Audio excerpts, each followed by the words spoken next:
नरेंद्र धारणजी, तुमच्याकडे यायचं आहे. अमावस्याचा कालखंड हा एका अर्थानं लक्ष्मीपूजनाच्या दिवशी शुभ मानला जातो. ही मानण्याची जी प्रथा आहे आणि एरवी आपण कोणतंही नवीन कार्य हे अमावस्येच्या दिवशी करत नाही आणि यावेळेचा म्हणजे खास करून दिवाळीमधलं लक्ष्मीपूजन यामधली जी तफावत आहे, जो फरक आहे, त्याबद्दल थोडं सांगा.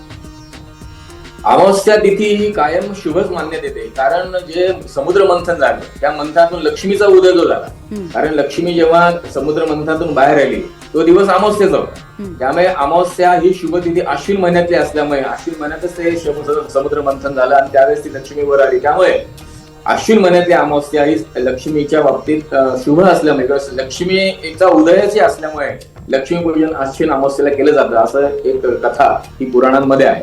त्यामुळे अश्विन महिन्यातल्या अमावस्येला हे विशेष महत्व आहे आणि संपूर्ण अश्विन महिना हा लक्ष्मीचा आहे.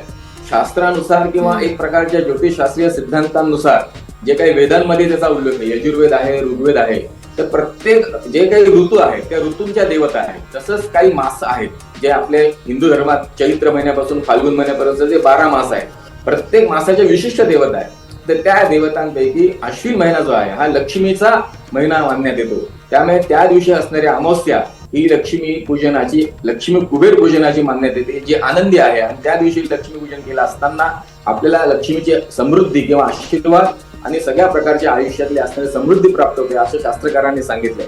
त्यामुळे प्राचीन काळापासून आपल्या धर्मात अश्विन अमावस्या, जिला आपण दिवाळी म्हणतो किंवा लक्ष्मी पूजनाची दिवाळी अमावस्या म्हणतो, ही शास्त्रकारांनी संमत केली आहे. त्यामुळे ती शुभ दिवाळी किंवा शुभ अमावस्या मानण्यात येते. त्यामुळे त्याचं महत्व आहे. आणि या दिवशी कुबेरासह गणेश, कुबेर आणि लक्ष्मी या 3 देवतांचं पूजन शास्त्रात सांगितलेले. त्या दृष्टीने ते केलं असताना आपल्या इच्छा आणि अपेक्षा आणि जीवनातली असलेली समृद्धी ही वृद्धिंगत होते, असं त्याचं महत्व आहे. म्हणून अश्विन अमावस्येचं महत्व प्राचीन काळापासून आहे.